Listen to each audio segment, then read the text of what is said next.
So here we have the Vauxhall Astra SRI Estate on a 17 plate. I'm going to start off by showing you around the outside of the car, and then we'll hop in and run through some controls on the inside. But from the outside you can see it's a 5-door car with alloy wheels. Let's start off inside the boot and then work our way around the rest of it from there. As we approach the back of the car, you'll see we have reversing sensors, plenty of boot space as well, along with that 60/40 split folding rear seat should you wish to increase this space even further. Okay, so we're just going to work our way back round to the front of the car and then we'll hop in and run through some controls on the inside. But now that we've done a full circle of it, you can see it's in excellent condition the whole way round. Just briefly before we climb in, I think it's well worth seeing the interior from this exterior point of view. There's plenty to run through on the dashboard, so let's hop in and we'll do that right now.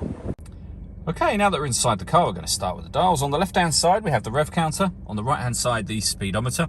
We have a digital readout for the speedometer in the central section at the bottom there, and the total miles for the car, which are 18,736. You can change the information that's displayed in those sections by using controls on the steering wheel for various bits of trip computer information, as you can see.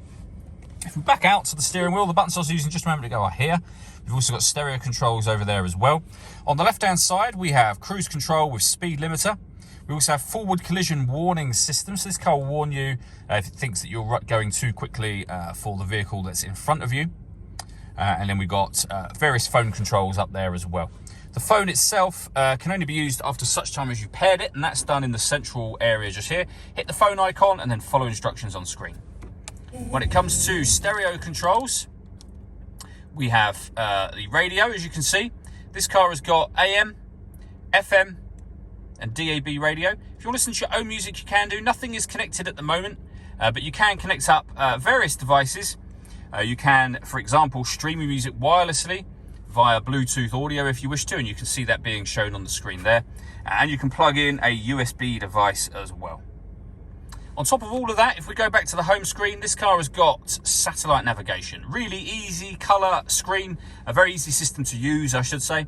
We then have the main volume for the stereo. And then at the bottom here, air conditioning. So you can determine the temperature. You can increase and decrease the fan speed. Air conditioning is on when this light shows, so off. Back on again.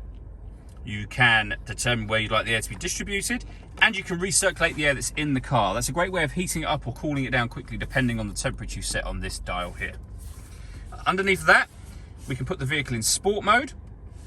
We can turn on or off the lane departure warning system, which is a great safety feature. We can turn off the traction control, another safety feature, and you can turn the parking sensors on or off.